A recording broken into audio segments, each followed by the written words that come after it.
Hello guys, welcome to my channel maths radiation. Hello students, आज के video में हम देखने वाले हैं एक्सरसाइज 12.1। क्वेश्चन नंबर 1 कुछ ऐसा है कि a point is on x axis, what are its y coordinates and z coordinate. आप जानते हो कि कोई भी पॉइंट अगर एक्स एक्सिस पे है तो उसका कोऑर्डिनेट ये रहता है x comma zero comma zero, मतलब कि उस पर वाई कोऑर्डिनेट और जेड कोऑर्डिनेट की वैल्यू क्या रहती है, ज़ीरो। तो यहाँ पे लिख सकते हैं हम कि वाई कोऑर्डिनेट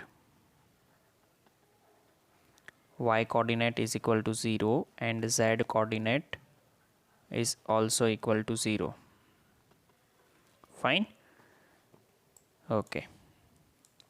चलिए नेक्स्ट देखते हैं क्वेश्चन। इजी है वैसे ये क्वेश्चन सारे एमसीक्यू टाइप, बट फिर भी एक बार डिस्कस कर लेते हैं। सी इसमें क्या लिखा हुआ है कि a point is on x z plane, what can you say about its y coordinate. अगर एक्स जेड प्लेन पे कोई पॉइंट है तो वो पॉइंट ऐसा होगा a comma zero comma b, मतलब कि उसके एड यहाँ पे आप c भी ले सकते हो, कोई प्रॉब्लम नहीं है। उसके x कोऑर्डिनेट की वैल्यू होगी, फिर z कोऑर्डिनेट की भी वैल्यू मिलेगी, जबकि आपको y कोऑर्डिनेट जो है वो ज़ीरो मिलेगा। ठीक है, तो वो एक आपको समझना है। तो यहाँ पे भी आप लिख सकते हो कि इसका जो y कोऑर्डिनेट है वो हो जाएगा ज़ीरो। क्लियर। चलिए आगे देखते हैं क्वेश्चन नंबर 3। अच्छा, क्वेश्चन नंबर 3 में आपको पूछा गया है कि नेम द ऑक्टेंट, मतलब कि कौन सा ऑक्टेंट है वो आपको बताना है। मैंने आपको एक ट्रिक बताई थी, वही सेम यूज़ करनी है। 1,2,3 पहले दो को देखो, पहले दो के हिसाब से ये फर्स्ट हो रहा है और ये थर्ड पॉजिटिव है तो इसमें कुछ ऐड नहीं करते हैं, मतलब कि ये फर्स्ट ऑक्टेंट हो गया। ये जो चीज़ कर रहा हूँ वो अपने को ऐसे ही रफ में देखना है, बाकी आपको सीधा ही लिखना है कि ये फर्स्ट ऑक्टेंट में है, ऑक्टेंट। ठीक है। अच्छा, सेकंड पॉइंट क्या है, 4,-2,3। अच्छा, ये देखो तो पॉजिटिव नेगेटिव कहाँ पर जाएगा, प्लस माइनस है तो फोर्थ में, और तीसरा पॉजिटिव है तो ये फोर्थ ही रहेगा, फोर्थ ऑक्टेंट। बराबर। रैंडमली सेलेक्ट कर रहा हूँ मैं अभी, आप अपने हिसाब से देख लो फिर। अच्छा अच्छा, ये वाला देख लेते हैं। तो -4,2,-5, तो ये दोनों के हिसाब से ये होगा सेकंड, बट थर्ड जो है वो नेगेटिव है तो हमें इसमें ऐड करना है, 4 ऐड कर देना है, तो ये हो जाएगा sixth one, sixth octant. Clear है। ओके, बाकी आप इसी तरह से सारे क्वेश्चन के आंसर दे सकते हो, सेम है सारे। मैं नेक्स्ट क्वेश्चन करवाता हूँ आपको। थर्ड हो गया, फोर्थ। अच्छा, 4 नंबर का क्वेश्चन देखो, फिल इन द ब्लैंक्स करके दिया है। The x axis and the y axis together, the x axis and y axis taken together determine a plane known as. X axis and y axis से जो plane बनता है उसको मैं x y plane बोलता हूँ। बराबर। The coordinates of point in the x y plane are of the form, x y plane के कोऑर्डिनेट्स जो होते हैं वो कौन से फॉर्म में होता है, a comma b comma zero, या फिर आप लिखो x comma y comma zero, मतलब उसमें जेड कोऑर्डिनेट नहीं होता है। Coordinate planes divide the space into 8 octant, 8 octant में डिवाइड होगा वो। क्लियर है। चलिए यहाँ पे 12.1 ख़त्म, हम 12.1 पे सीधा ही चले जाते हैं। अच्छा है और इजी भी है ये चैप्टर। 12th के रिगार्डिंग इस पे बेसिक्स दिया गया है, ऐसा वैसा कुछ है नहीं इसमें डिटेल में, बट 12th में इसकी ज़रूरत पड़ेगी। Find the distance between the following pair of point करके बहुत सारे पॉइंट दिए हैं, मैं आपको एक पॉइंट जो है उसके बीच में डिस्टेंस बता रहा हूँ। हो सकता है मैंने डिस्टेंस फार्मूला डिस्कस ना किया हो तो अभी डिस्कस हो जाएगा कि ए पॉइंट आपको दिया है -3,7,2 और बी पॉइंट दिया है 2,4,1। तो लेट मी टेल यू कि अगर ए और बी आपके पास है और डिस्टेंस आपको चाहिए डिस्टेंस, तो ये ऐसे मिलेगा, x1 - x2 का होल स्क्वायर, y1 - y2 का whole square, plus z1 - z2 इसका होल स्क्वायर। ठीक है, चलिए तो उस हिसाब से लिखे तो ये -3 - 2 का होल स्क्वायर, 7 - 4 इसका होल स्क्वायर, 2 - 1 का होल स्क्वायर, -3 - 2 मतलब -5 - 5 का स्क्वायर 25 प्लस 7 - 3 4 मतलब 3 का स्क्वायर 9, यहाँ पे इसका 1 हो जाएगा। तो ये हुआ टोटल कुल मिला करके 35। तो √35 is the distance between A and B. You have to find similarly, और ये फार्मूला अभी आपको लिख लेना है, फार्मूला नोट में शायद डिस्कस नहीं करा है हमने। अच्छा, क्वेश्चन नंबर 2 समझो। ये बोला है कि शो दैट द पॉइंट्स ये दिए है वो कोलिनियर है। कोलिनियर के लिए हम क्या करते थे वो आप याद कर लो पहले। कोलिनियर पॉइंट के लिए हम पहले तो डिस्टेंस फाइंड करते। अच्छा चलो मैं पहले पॉइंट लिख देता हूँ। ये ए है -2, 3, 5, ये बी है 1, 2, 3, फिर ये सी है 7, 0, -1। आप पहले मुझे ए बी डिस्टेंस फाइंड करके दो, फिर बी सी डिस्टेंस फाइंड करके दो, फिर ए सी डिस्टेंस फाइंड करके दो, राइट। अगर मैं आपको बोलूँ कि ए बी डिस्टेंस जो है वो आप फाइंड करोगे तो वो आपको मिलेगा √14। आप देख लेना अपने हिसाब से। ये जो है बी सी वो आपको मिलेगा रूट में 56, जिसको मैं लिख सकता हूँ √14 4 विच मीन्स ये 2√14 हो जाएगा। सिमिलरली ए सी जो है वो भी आपको मिलेगा। वो कैसे फाइंड करना है आप जानते हो, ठीक है। ये 126 जितना कुछ मिलेगा, जिसको हम लिख सकते हैं 14 9 विच मीन्स ये 3√14 हुआ। अब जब भी 3 डिस्टेंस हमारे पास हो गए तो हम बता सकते हैं इधर से कि A B plus B C करने पर मुझे ए सी मिल रहा है। मतलब कि ऐसा कुछ है, ये ए बी जितना पॉइंट है मतलब हिस्सा है, फिर यहाँ से आगे बी सी जितना हिस्सा है, तो ये √14 है, ये हिस्सा 2√14 है, और ये कुल मिला करके जो हिस्सा बनेगा वो होगा 3√14। क्लियर? ओके। तो यहाँ से ये पता चला कि आप जो पॉइंट तीनों दिए हैं ए बी सी वो कोलिनियर पॉइंट है, राइट। मतलब कि आप लिख सकते हो कि A B and C are collinear. मतलब कि आपको डिस्टेंस फॉर्मूला के हिसाब से बताना है कोलिनियर, बराबर। चलिए आगे देखते हैं। थर्ड क्वेश्चन 12.2 उसमें सेकंड हुआ थर्ड। अच्छा, थर्ड में देखना वेरीफाई द फॉलोइंग करके लिखा है, फिर क्या क्या है वो देख लेते हैं। पहले में बोला है कि अच्छा क्वेश्चन लिख लेते हैं। थर्ड में फर्स्ट ये है 0, 7, -10, 1, 6, -6 and 4, 9, -6 are the vertices of isosceles triangle. Isosceles triangle के वर्टाइसिस दिखाने हैं आपको। आइसोस्केलस ट्राइंगल क्या होता है पता है। ए है 0, 7, -10, बी है 1, 6, -6 एंड सी आपके पास है 4, 9, -6। सबसे पहले ए बी डिस्टेंस फाइंड करो, फिर बी सी फाइंड करो, फिर ए सी फाइंड करो। तीनों डिस्टेंस मिल जाए तो फिर आपको बताना है कि ये आइसोस्केलस ट्राइंगल है, क्योंकि दो साइड कोई भी इक्वल लानी है। तो अगर ए बी सी ये हिसाब से लिया है तो ये √18 आएगा, बी सी जो है वो भी √18 आएगा। तो फिर हो सके तो आप आगे ना भी चेक करो तो भी चलेगा, क्योंकि दो साइड आपकी सेम आ गई है। तो ए सी ना भी सेम वो करो तो अच्छा है, और फाइंड करना है तो कर लो तो भी दिक्कत नहीं है। यहाँ से पता चला कि A B is equal to B C है, which means triangle A B C is an isosceles triangle.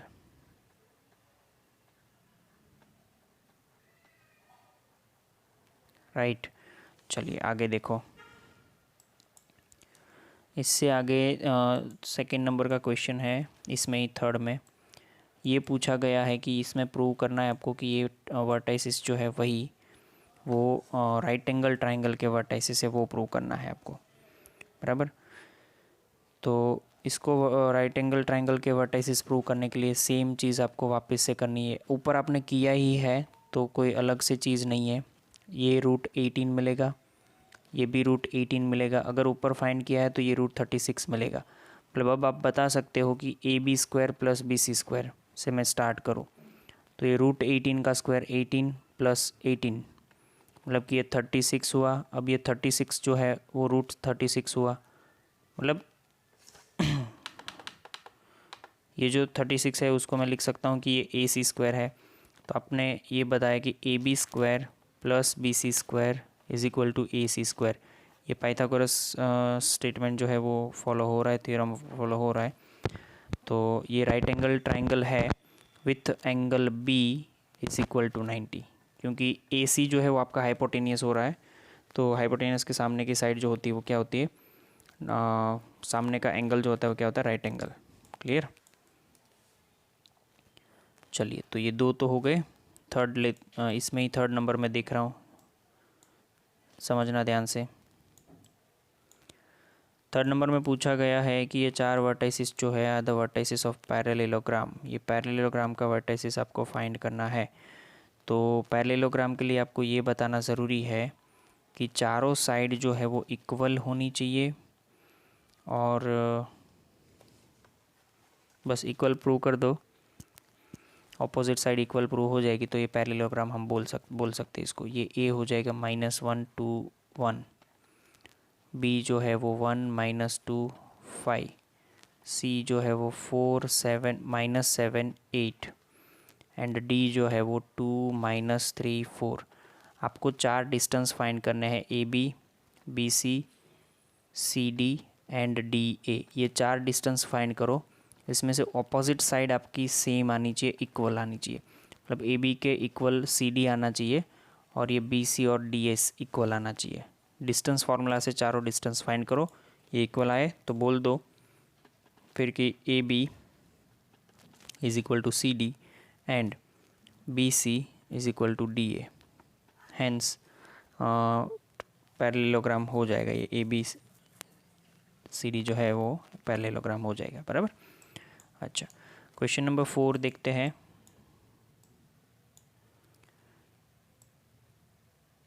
Find the equation of the point, find the equation of the side of the point which is equi distance from the point, ये करके दिया है आपको।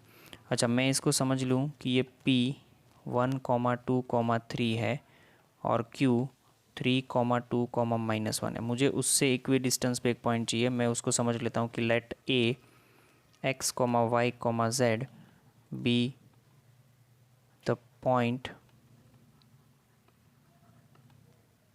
which is at equidistance from P and Q। तो ये यहाँ पे लिखेंगे कि P A is equal to Q A, मतलब कि P A square is equal to Q A square.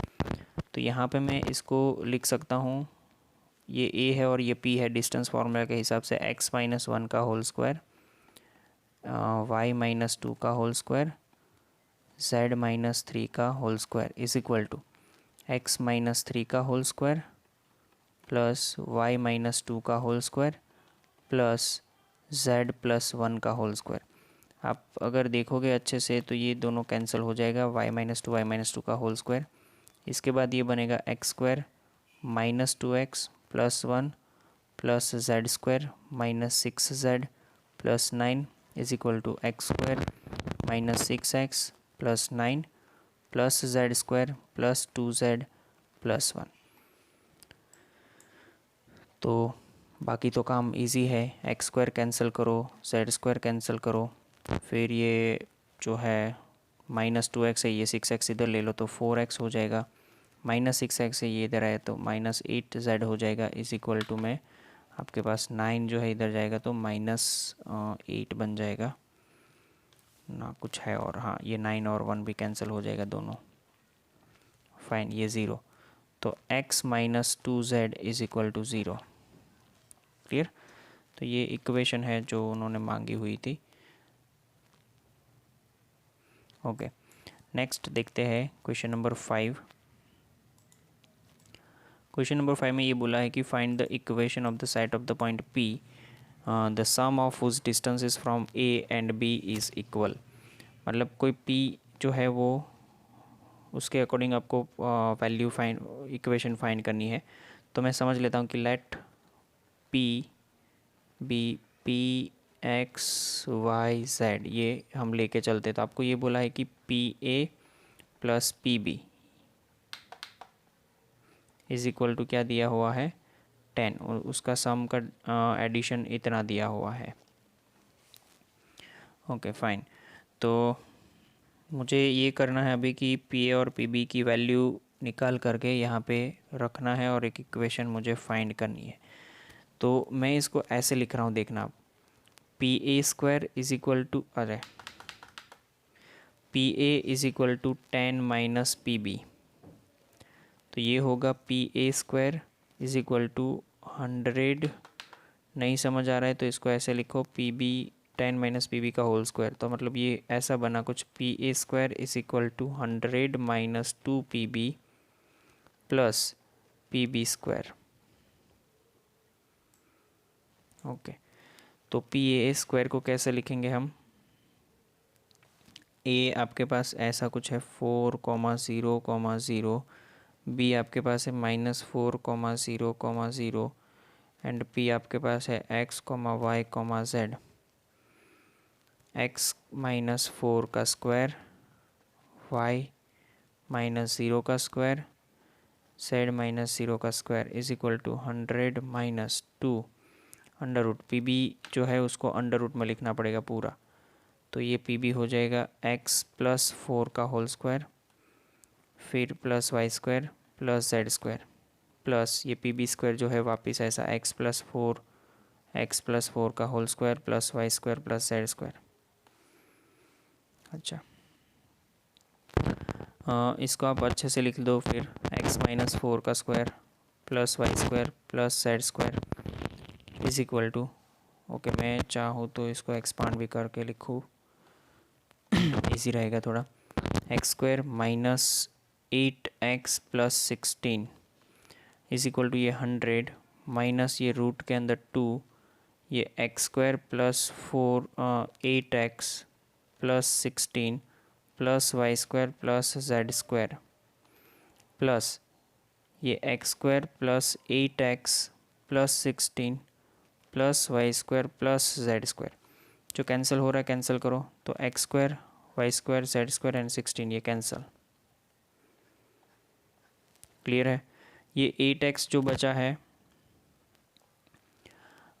उसको हम ये करते हैं कि ये 8x इधर रखो, मतलब कि मैं ऐसा लिख रहा हूँ, देखो ये 100 फिर प्लस ये 16x लिख रहा हूँ, मतलब क्योंकि ये 8x इधर आएगा तो 16x हो जाएगा, इसको इधर लेके आओ तो ये हो जाएगा 2 अंडर रूट में x square plus 8x plus 16 plus y square plus z square.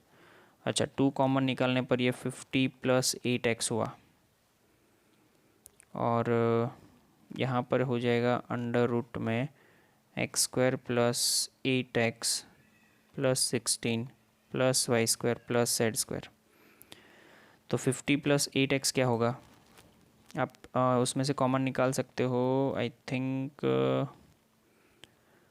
4 नहीं निकलेगा, 2 ही निकलेगा। तो 2 कॉमन निकालने पर ये 25 प्लस 4x होगा, और इसका होल स्क्वायर कर दो फिर यहाँ पे, और यहाँ पे होल स्क्वायर करने पर ये इतना बचेगा, x square 8x 16 y square z square, ये बचा बाहर 4, 100, अरे 100 कहाँ, 625 200x प्लस 16x स्क्वायर, मैंने स्क्वायर की एक्सपांशन करी है, ये x square plus 8x plus 16 plus y square plus z square. तो ये कुछ ऐसा हुआ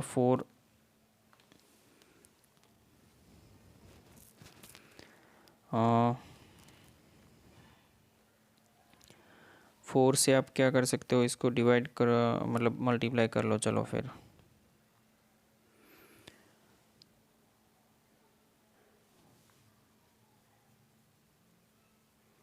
अच्छा, यहाँ पे कुछ मिस्टेक तो करी है हमने, क्या करी वो देखनी है। हाँ, ये 20 आएगा अगर देखो तो आप, बिकॉज़ ये 10 माइनस पी बी का होल स्क्वायर है, तो 2 पी बी नहीं आएगा, 20 पी बी आएगा ये।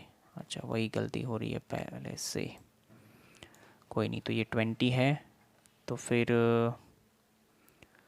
इधर हमने 2 से डिवाइड किया तो 10 तो फिर भी बचा, बराबर। चलो, तो और थोड़ा हम यहाँ पे सिंप्लीफाई कर लेते हैं। ये स्क्वायर हटाने से पहले, मतलब मैं ये पोर्शन हटा देता हूँ इधर से, इधर तो और कोई प्रॉब्लम है ही नहीं। चलो, ये 2, ये 10, इधर एक काम करें तो देखो ये 10 बच्चा है वो हटाऊँ मैं, और वहाँ पे मैं लिख देता हूँ अभी। इसमें से कॉमन निकलेगा 4 पूरा, ये 4 निकलेगा तो यहाँ पे 5 बचेगा, और यहाँ पे 4 निकलने पर 25 प्लस 8x बचेगा, 25 प्लस 4x बचेगा, बराबर। अच्छा, फिर स्क्वायर करेंगे दोनों साइड तो ये 25 हुआ। यहाँ पे इसका स्क्वायर क्या हो जाएगा, 625 plus 200x plus 16x square.